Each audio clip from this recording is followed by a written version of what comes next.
Il est 19h50 à Salokonab Iradam dans l'Adamawa du Cameroun. Bienvenue au journal. Les titres à la une de cette édition. 2 corps sans vie retrouvés cette semaine à Edéa, une jeune fille et un sexagénaire retrouvés à quelques jours d'intervalle. Les découvertes macabres ont plongé les habitants du département de la Sanaga-Maritime dans l'inquiétude et la frayeur. La ville de Mbanga dans la région du littoral est plongée dans l'obscurité depuis 2 semaines. Des poteaux électriques renversés menacent la sécurité de la population. Une population qui vit difficilement ses nuits et qui accuse le gouvernement. Alors qu'à Douala, autre ville de la région, les habitants du quartier Noubel s'inquiètent de la dégradation avancée des poteaux électriques. Leurs nombreuses requêtes auprès de la société en charge de l'énergie électrique n'ont toujours pas abouti. La page consacrée à la célébration de la fête de l'unité nationale nous fera vivre les temps forts de la dernière grande répétition à Douala et à Yaoundé, des défilés grandeur nature qui annoncent les couleurs et sonorités de la célébration du 20 mai prochain, pendant que des comités de vigilance sont installés dans 20 villages de l'arrondissement de Ngangha dans l'Adamawa, activité en prélude à la grande célébration de dimanche. Vous aurez également dans ce journal la chronique qui nous parlera des hockey de l'unité nationale.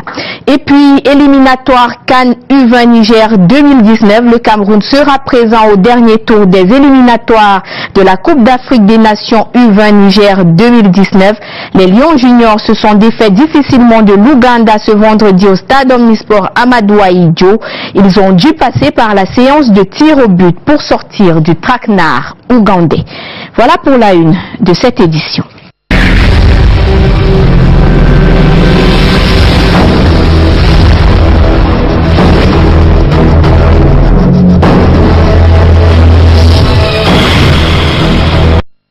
Bonsoir à toutes et à tous. La ville d'Edéa, secouée par la découverte de 2 corps sans vie. Le premier, celui d'une jeune fille retrouvée dans la rivière Bouy, traversant le département de la Sanaga-Maritime. Le second, celui d'un sexagénaire très malade depuis plusieurs années. Des découvertes macabres qui n'expliquent toujours pas les différentes familles. Les faits rapportés par Robert Charlitok. C'est sous ce vieux pont traversant la rivière Bouy que le corps sans vie de la petite Colette Christine Gomme, âgée de 18 ans, a été retrouvé dans l'eau. Nous sommes à Edéa dans la Sanaga-Maritime, ce lieu réputé très dangereux parce qu'infesté de fumée de chanvre vient de marquer un point de plus dans sa triste réputation. Sur les lieux, la mère est inconsolable, le père quant à lui relate les derniers moments passés avec l'enfant. Il ne manquait qu'une minute, l'enfant s'est mis à pleurer. Et là où je descends, je cours pour la poursuivre que rentre prendre l'enfant. L'enfant a été réveillé et dort. Quand on revient, on ne trouve pas. Et depuis la nuit, on a marché, on allait à la brigade, on allait au commissariat, on a faufilé partout, on a traversé cette rivière, on a marché, on a contourné partout, tout ce quartier, on a contourné partout la nuit. Alertés, les autorités administratives et judiciaires sont descendues sur les lieux. La mort par noyade est le genre de mort constaté après avis du médecin légiste. Alors qu'on prépare l'inhumation de la petite Colette Christine, le corps de Bayem Djei est découvert dans son domicile au quartier Bonami Kengi. Après 4 années de souffrance dues à un AVC, le corps sans vie de ce sexagénaire a été découvert par un membre de sa famille, sans doute allé lui rendre visite. Nous espérons que son âme va reposer en paix et qu'il aille se reposer. Ça s'appelle comment? Monsieur Ndjé, Monsieur Baheng Ndjé, oui, âgé de plus de 60 ans. Oui, il est sur En attendant les obsèques, le corps a été transporté vers la morgue la plus proche.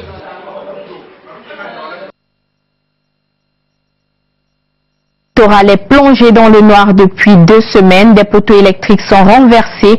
La population peine à vivre sans électricité. Une population qui accuse le gouvernement. Il y a urgence de retirer les poteaux défectueux dans la ville de Mbanga. Le récit de Junior Ossin et de Luciano Ndiakou. Le manque à gagner est énorme. On est vraiment dépassé. Et la situation s'aggrave au jour le jour. Situation très grave. Hélas, jusqu'ici, rien n'a changé à Mbanga. La ville est sans énergie électrique depuis plusieurs semaines. Les populations sont aux abois car tous les secteurs d'activité sont presque au ralenti. Ça pénalise le peuple, ça pénalise les gens de quartier, ça pénalise l'allocation, les allocateurs de Mbanga. Franchement, je ne sais pas si le Cameroun, si le président de la République, il regarde le problème de l'énergie au Cameroun. Nous souffrons entièrement. On paie la facture, on ne peut pas utiliser, on vient couper, on vient faire ceci, on est dérangé, on dort dans les moustiques, on n'a pas les choses glacées dans le congélateur, ça nous met toujours hors d'usage. Par conséquent, je ne sais pas dans le rôle du gouvernement de mon pays. L'absence d'énergie électrique n'est presque pas un hasard ici. Des poteaux électriques sont défectueux, certains poteaux menacent de tomber et d'autres le sont déjà. Sur les routes de Mbanga, traînent des câbles électriques, véritable menace à la vie humaine. Dans les quartiers 1, 2, 3, 4 et 15 de la ville de Mbanga, l'absence d'énergie électrique a finalement décidé de cohabiter avec les populations qui grognent sans cesse face à cette voisine menaçante. Autre lieu, même problème, des poteaux électriques en état de dégradation menacent la sécurité des habitants du quartier New Bell à Douala. 4 ans que dure le calvaire, l'inquiétude est croissante. Les habitants affirment avoir multiplié des requêtes auprès de l'entreprise en charge de l'énergie électrique. Les détails sont signés Monique Naoussi-Fosso et Joseph Wapon. 2 poteaux dégradés, l'un est soutenu par un bâton et l'autre suspendu à l'air libre. Nous sommes au quartier Nubel Douala, rue Bassogok, à Ngangé. Sous ces poteaux, des enfants jouent en toute innocence, frôlant quotidiennement le risque de se faire électrocuter. Les dégâts de ce poteau, vraiment, on ne peut même pas vous expliquer, parce que c'est énorme. Et pendant que nous avons ces dégâts-là, on ne fait que faire des requêtes à Eneo. On fait des requêtes à Eneo, on dépose la requête à Eneo de New Bell. On dépose la requête à Eneo de Bonanjo. Récemment, on nous a dit déposer à Avenue de Gaulle. On a déposé. On n'a pas de suite. Ils ne viennent même pas guetter pour nous flatter. Hein? On ne sait pas. Par rapport à ce poteau, nous sommes vraiment dépassés. Ici, les délestages sont légion. Au moindre coup de vent, l'on assiste à la production des étincelles et à la déconnexion des câbles électriques. Il s'ensuit des jours et des nuits sans électricité. Parfois, une semaine sans lumière. Nous faisons appel à Néo. Néo ne réagit pas. Plusieurs fois, il ne réagit pas. Et nous sommes obligés de faire une solidarité au quartier pour pouvoir appeler un électricien pour qu'il puisse nous dépanner. Selon les habitants, cela fait déjà 4 ans que ces poteaux sont dans cet état. Les poteaux, les transformateurs, les compteurs sont la propriété de Néo. Alors, lorsque ces équipements sont défectueux, Néo, qui est propriétaire de ces équipements, a l'obligation de les changer. Étant entendu également que Néo a envers la population un devoir de sécurité, donc lorsque ces éléments-là sont défectueux, Néo a l'obligation de les changer. Compte tenu de l'arrivée de la saison des pluies, avec des orages, il est urgent de remplacer ces poteaux afin d'éviter l'irréparable. C'est au bloc 5, rue Bassogok, 2e couloir droit, à Ngangé. Ouvrant la page consacrée à la célébration de la fête nationale de l'unité, à 2 jours de la célébration, civils et militaires ont effectué les derniers réglages. Un défilé en grandeur nature s'est déroulé à la place de l'abbé Séké à Douala à ce 18 mai. L'avant-goût du 20 mai 2018 présenté en quelques clichés par Jean-Christian Akam et Stéphane Binac. Voici comment il va se présenter à quelques différences près. Le défilé du 20 mai 2018, place de la BCK. 20 carrés de 85 éléments dans un pas alerte. C'est le couronnement de plusieurs semaines d'entraînement.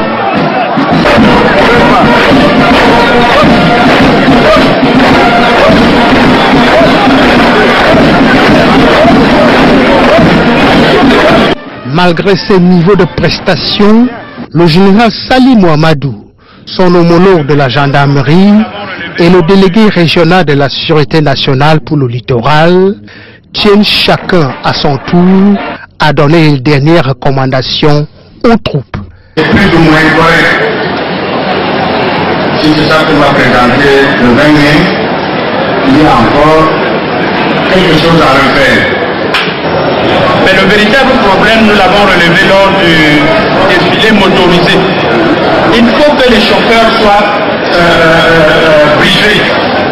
Il n'est pas question pour eux de s'asseoir, pour chacun de s'asseoir dans son véhicule et d'avancer à son rythme. On a comme l'impression que ce n'est que le défilé à pied qui doit être régulé. Je dis non. Le défilé motorisé doit également être régulé. Vraiment, on a l'impression que c'est le quartier. Il ne doit pas s'agir on ne doit pas dire le silence des ordres. La police, alors, je ne sais pas à quel schéma obéit même son défilé motorisé. Quant au défilé civil, les écoles de plusieurs niveaux d'enseignement, les associations et les partis politiques ont aussi révisé leur pas afin d'être prêts le jour J.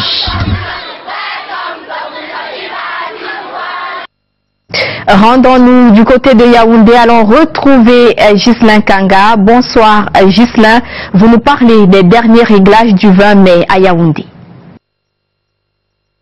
Bonsoir à tous. Dernière ligne droite avant le grand défilé de la fête nationale de l'unité. Les pas et la cadence ont été passés en revue ce vendredi lors des répétitions générales. L'alignement, les écarts entre les colonnes et le torse bombé, tout a été minutieusement observé pour une prestation parfaite lors du passage devant le chef de l'État dimanche prochain. Brand Kamga et Serge Alain Ziebou ont suivi ces répétitions au boulevard du 20 mai. Voici le reportage. Le 20 mai 2018, on s'y croirait déjà que non, ce sera avec le président de la République en personne et non son pasticheur. Ça se comprend, nous sommes en répétition générale. Pour le reste, il y aura quelques corrections et ce 18 mai, l'ensemble du dispositif du défilé preste avant l'ultime passage, dimanche prochain. L'armée de lait ouvre le bal avec ses appareils dont son célèbre C-130, suivi des troupes à pied. Honneur au détachement des forces armées nigérianes venues célébrer le vivre ensemble avec le Cameroun à Yaoundé. Le défilé pédestre fait aussi la part belle à la garde présidentielle, à l'école militaire interarmée, la gendarmerie nationale, le bataillon d'intervention rapide le BIR, les sapeurs-pompiers, les anciens combattants, la police. Le défilé motorisé est un grand moment de démonstration avec les équipements de pointe de l'armée camerounaise jusqu'à la marine nationale. Le général de corps d'armée René Claude Meka, chef d'état-major des armées, peut alors donner les dernières consignes avant le grand jour. La première marque à partir de laquelle on salue en entrant devant la tribune présidentielle jusqu'à notre marque de fin de salut. Il faut respecter ces distances parce que le défilé ne dure que 1 heure. C'est-à-dire partie à pied 30 minutes, partie motorisée 30 minutes. Là, c'est pour le défilé militaire. La deuxième partie réservée aux civils devrait également durer 1 heure avec la sectorielle du primaire, du secondaire, l'enseignement normal, l'enseignement professionnel, le supérieur et les 9 partis politiques présents dans les 2 chambres du Parlement camerounais.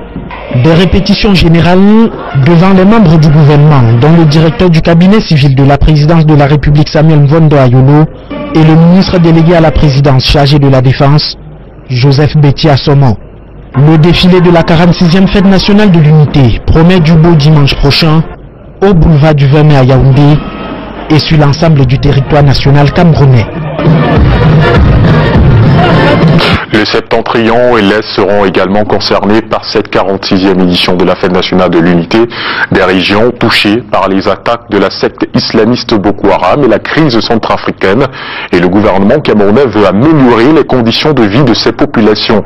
La directrice de la Banque mondiale a été reçue en audience par le ministre de l'économie, de la planification et de l'aménagement du territoire ce vendredi à Yaoundé.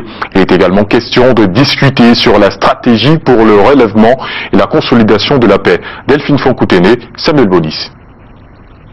La lutte contre la secte terroriste Boko Haram et la guerre interne en République centrafricaine ont sévèrement fragilisé la paix au Cameroun. Il s'agit précisément des régions de l'extrême nord, du nord, de la Damawa et de l'Est. Les populations de plus en plus vulnérables souffrent de l'insécurité alimentaire, la malnutrition et les épidémies entre autres. Pour améliorer les conditions de vie de ces populations, le gouvernement camerounais mise sur une stratégie. Il est question de renforcer la décentralisation, le développement local. Il est question de renforcer l'allocation des ressources aux communautés qui bénéficient de ces ressources pour réaliser les plans de développement économique et social. Il est important aussi d'améliorer le climat des affaires, de développer des infrastructures pour que, après l'éducation, après, bien entendu, la formation, que ces populations puissent avoir une activité économique viable, solide, génératrice de revenus. Le temps de l'audience accordée ce 18 mai à la directrice des opérations de la Banque mondiale, accompagnée de l'ambassadeur chef de délégation de l'Union européenne et la coordinatrice du système des Nations Unies au Cameroun, le ministre Alamine Ousmane Mey de l'économie échange avec ses hôtes sur la stratégie pour le relèvement et la consolidation de la paix dans les régions septentrionales et de l'Est Cameroun. La jeunesse dans ces régions est exposée à des risques. Un discours de ceux qui veulent recruter des jeunes de nouveaux terroristes. Et je crois que c'est là il est important de proposer un discours qui peut contrecarrer ces risques d'être recrutés, d'être intéressés par ces activités néfastes. Cette stratégie sur la période 2018-2022 permettra de développer des projets durables dans 4 régions du Cameroun. Ils pensent à une stratégie qui permettra de sortir l'Africain de la pauvreté.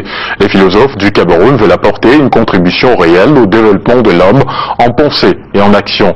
Ils étaient réunis hier à l'Université catholique d'Afrique centrale à Yaoundé. Toute une journée d'études sur l'humain avec pour finalité de voir l'Africain sortir de la misère tout en gardant son humanité. Brand Kamga et Lune Vanda pour les détails. Certains ont toujours considéré les philosophes comme des fous, entre guillemets. Voici que les penseurs descendent des nuées. À l'Université catholique d'Afrique centrale à Yaoundé-Colbison, une journée d'études sur l'humain est organisée ce 17 mai 2018. Partie d'un constat. L'homme a de la peine à comprendre d'où il vient, où il est et vers où il va. Alors la philosophie s'est donnée pour, et d'ailleurs c'est sa vocation, de recentrer l'homme sur sa finalité. Il en a bien une. Un homme sans finalité est un homme errant. Des hommes errants, il y en a partout dans le monde et surtout en Afrique, où les matières grises tombées sous le charme de gros contrats s'exilent en Occident, à des fins transhumanistes. Le plus important réside dans des prises de position fermes, dans la protection de nos matières grises, de la jeunesse capable. Pour organiser, moi j'ai suivi l'autre jour, on parlait de la Silicon Valley, du Cameroun, à Bouya. Très bien. Mais qu'est-ce qu'il y a? Parce qu'on a disposé quelques ordinateurs, il y a des startups, etc. C'est pas ça. Il faut prendre le problème de manière complète. Et envisager un programme qui permet vraiment de dire, ici aussi au Cameroun, même s'il y a encore la tradition qui pèse, qui nous tire vers le bas, que nous devons entrer dans même si c'est le dernier wagon du train mondial, qu'on y entre. Science sans conscience, n'étant que ruine de l'âme selon Rabelais, il faut poser le problème même de la pensée africaine. Il est intéressant que nous revenions au concept même de philosophie africaine, dans ce sens que nous ne pouvons pas nier cette réalité de la philosophie sur le continent africain.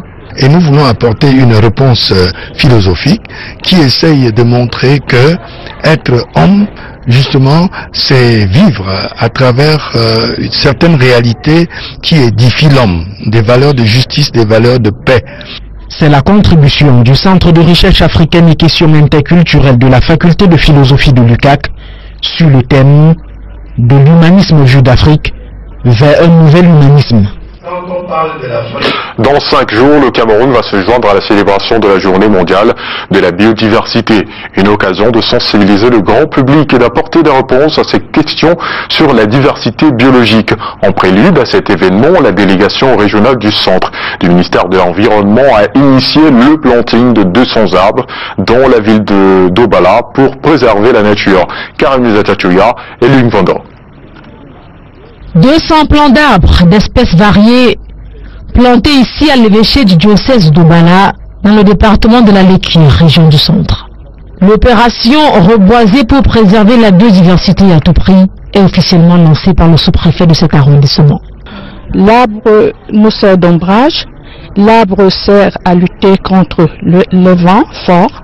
L'arbre également contribue à la séquestration du CO2. Avec la plantation de ces arbres, nous contribuons également à la lutte contre les changements climatiques. Le choix du temple de Dieu pour le planting d'arbres en prélude à la 25e journée mondiale de la biodiversité qui sera célébrée le 22 mai prochain n'est pas anodin. Pour l'Église, sous l'impulsion du pape François, qui nous parle de notre village planétaire qui nous est confié par Dieu, nous avons le devoir de le préserver, de continuer l'œuvre de Dieu. Donc c'est un engagement de chrétien. L'implication de l'Église est donc importante à plus d'un titre, celle de la jeunesse aussi. Vous savez, les jeunes constituent le Cameroun de demain. Et si nous voulons préserver la biodiversité aujourd'hui, c'est pour qu'eux aussi en bénéficient dans les jours à venir. En plus de la sensibilisation, il est temps de passer à l'action pour éradiquer les actes que pose l'homme qui détruisent la richesse des espèces végétales et animales dans notre pays. Chacun à son niveau se mobilise pour agir en vue de préserver la biodiversité. Une activité organisée par la délégation régionale du centre du ministère en charge de l'environnement. Dans la page découverte, cap vers la ville historique d'Istanbul, où civilisation ancienne et modernité se côtoient allègrement. Aujourd'hui, 4 sites majeurs de l'ancienne Constantinople, dont le carnet de route de nos reporters Rodrigue Tonguet et Colin Stayou. Voici la principale porte d'entrée en Turquie, l'aéroport international Atatürk d'Istanbul, l'une des 3 places aéroportuaires de cette seule ville. Toutes les 4 minutes, décolle d'ici un avion, et majoritairement ceux de Turkish Airlines, dans une seule journée. Autre lieu de curiosité de cette cité de 25 millions d'habitants, le centre d'entraînement des opérations aériennes, une propriété de Turkish Airlines, fleuron mondial du transport aérien. Bienvenue ici au centre d'instruction du personnel navigant de Turkish Airlines, ici à Istanbul. Nous allons voir comment se passent les méthodes de sécurité pour les pilotes, pour les hôtesses et les stewards. C'est le lieu par excellence de la responsabilité sociétale et sociale de l'entreprise. Un centre qui forme et recycle des pilotes et hôtesses de l'air venus du monde entier avec un accent sur la sécurité en ces moments où le terrorisme fait des malheurs. Et voici la place Sultan Ahmed, lieu de culte, lieu d'histoire, où se recueillent des dizaines de milliers de personnes par jour. Cette place exalte l'effort de construction du Sultan Ahmed, le père de la première armée turque, créée 500 ans environ après Jésus-Christ. Et surtout, un lieu d'écuménisme où mosquées et chapelles se côtoient. Son évocation parfaite sont ces images incrustées de la Vierge et du Christ sous un dôme. Tout près de ces lieux de culte, le fameux hippodrome de Constantinople, dans l'Empire ottoman. C'est ici que se déroulaient non seulement des courses de chevaux, mais aussi des combats de gladiateurs, suivant une tradition romaine importée, la fameuse arène.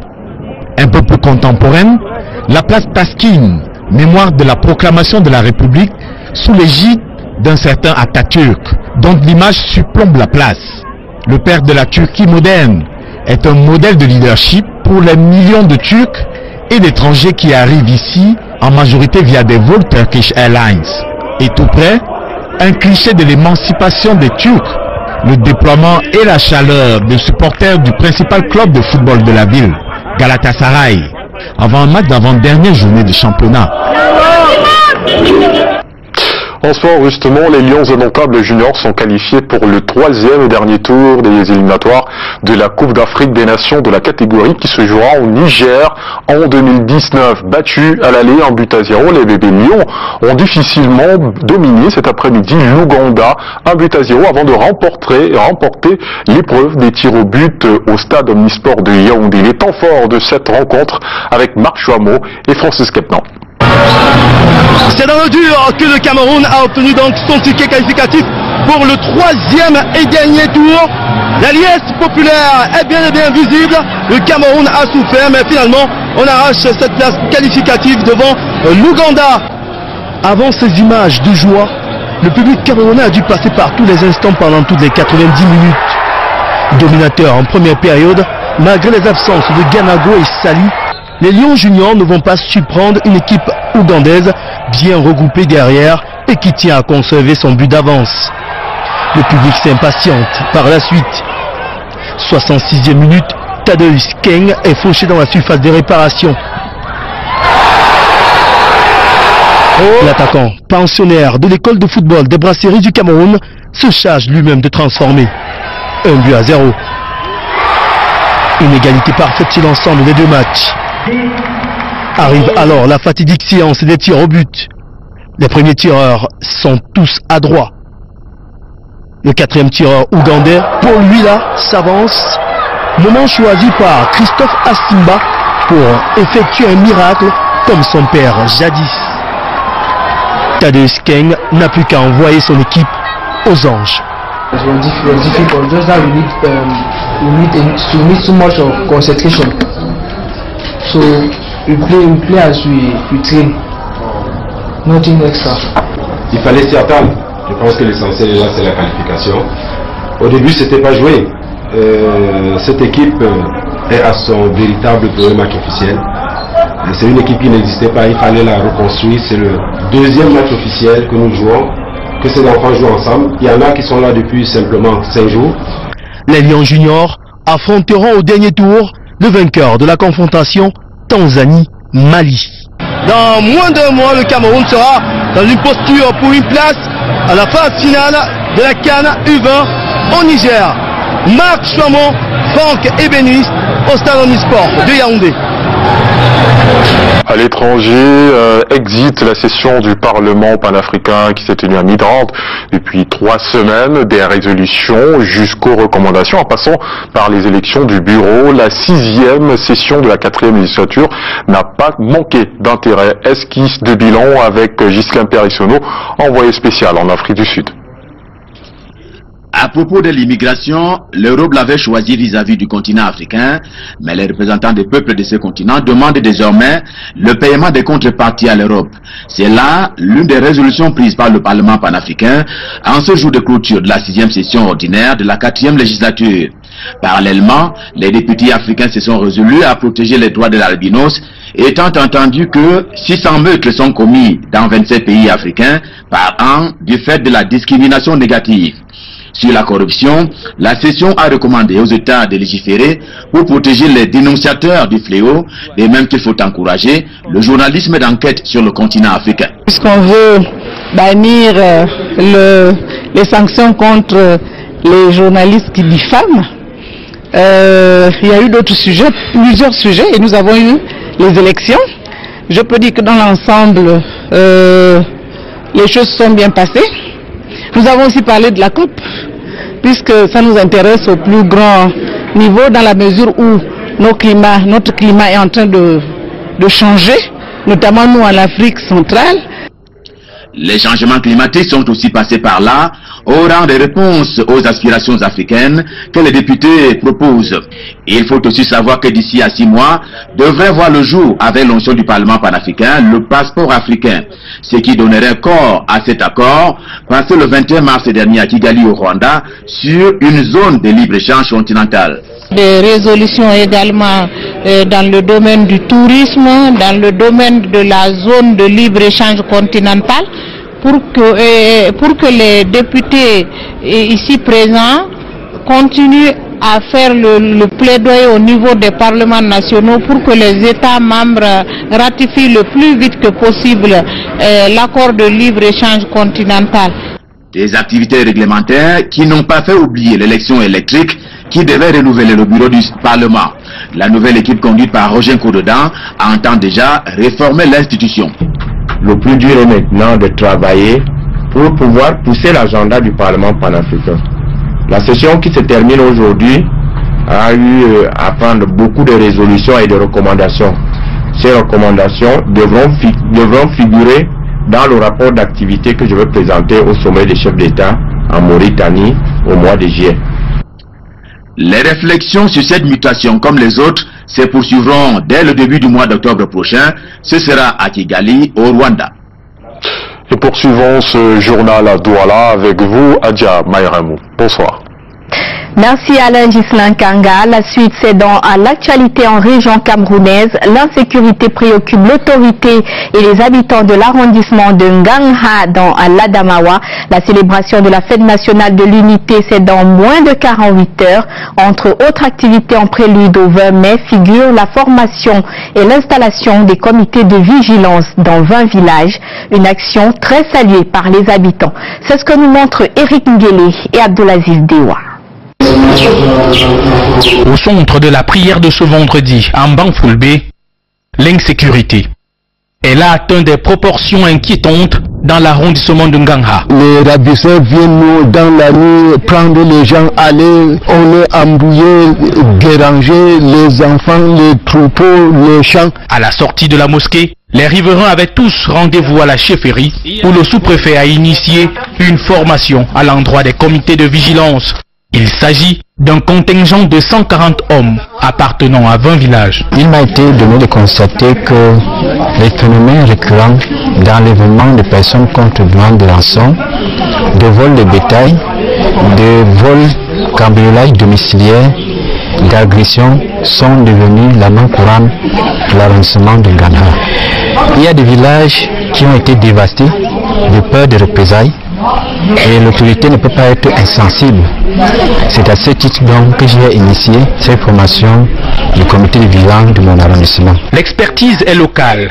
Les prises d'otages, les coupeurs de route, c'est ça les infractions militaires. Le commandant de brigade, le commissaire spécial, le commandant du détachement du Bir et celui du bataillon d'infanterie motorisé. La collaboration et le renseignement prévisionnel sont les clés du succès dans l'optique de l'éradication du phénomène de prise d'otage avec demande de rançon. Nous, on va prendre la mesure dans les enquêtes. Et dès qu'on voit par exemple une personne qu'on ne le connaisse même pas, on l'approche de la personne pour prendre les informations sur lui, pour envoyer à la hiérarchie. Aussi, des kits de matériel de travail ont-ils été remis à chaque unité villageoise constituée d'équipements d'identification et d'alerte. Que nous dit Jacques Dobel ce soir dans sa chronique? Il parle des hoquets de l'unité nationale. Le Cameroun a traversé des crises à répétition depuis le milieu des années 50. La lutte pour l'indépendance, le putsch d'avril 84, l'avènement de la démocratie et les émeutes de février 2008. Toutes ces crises ne sont pas parvenues à fragiliser son unité, mais la crise anglophone met à mal cette unité tant chère aux Camerounais. Ce soir, comme tous les vendredis, Jacques Dobel nous dit que les Camerounais sont attachés aux valeurs d'unité malgré les velléités de division. C'est la chronique de Jacques Dobel, lue par Yvonne Katinken. Les régions camerounaises du sud-ouest et du nord-ouest, d'expression anglaise, traversent depuis octobre 2016 une des crises majeures de notre pays. Depuis son accession à la souveraineté internationale et sa réunification en octobre 1961, le pays a connu la lutte de l'indépendance. Celle-ci a fortement endeuillé les régions actuelles de l'Ouest, du littoral et du centre. Il y a eu le coup d'État manqué d'avril 84, dont certaines familles souffrent encore des stigmates. Les fortes secousses de la démocratisation de 89 à 1992, avec les villes mortes, puis les émeutes de la fin de février 2008, sont passées par là. Les dernières escarmouches de la guerre de Boko Haram se font encore entendre à l'extrême nord du pays. Chacune de ces phases douloureuses a fait des morts, des dégâts matériels, sans jamais remettre fondamentalement en cause l'unité nationale. Mais la crise anglophone, qui a éclaté en octobre 2016, a pris la tournure d'une véritable guerre civile, avec des morts tant dans les rangs des forces de défense, des insurgés, que de la population civile, provoquant l'exode des réfugiés vers le Nigeria voisin et des déplacés internes en direction des régions de l'Ouest et du littoral. Ajouté à ces déchirures, des biens publics et privés incendiés et détruits.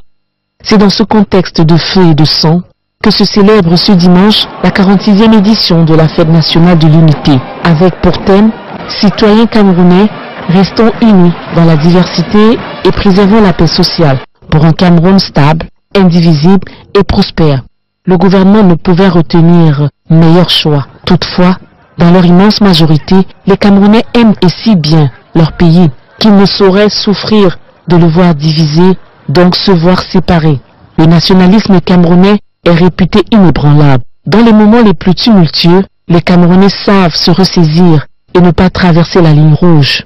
Il n'est cependant pas moins vrai que les hommes politiques et de plus en plus certains médias, pour se maintenir au pouvoir, se positionner ou glaner des prébendes, actionnent les cordes ethniques.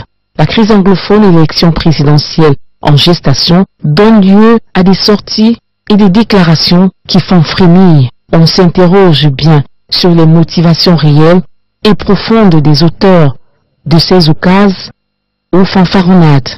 Au-delà de nos diversités, le seul défi à relever aujourd'hui, c'est de faire de nos 250 micro-nationalités, trivialement appelées tribus, une nation solide, stable, indivisible et prospère, avec les souhaits ardents de Canal 2 International.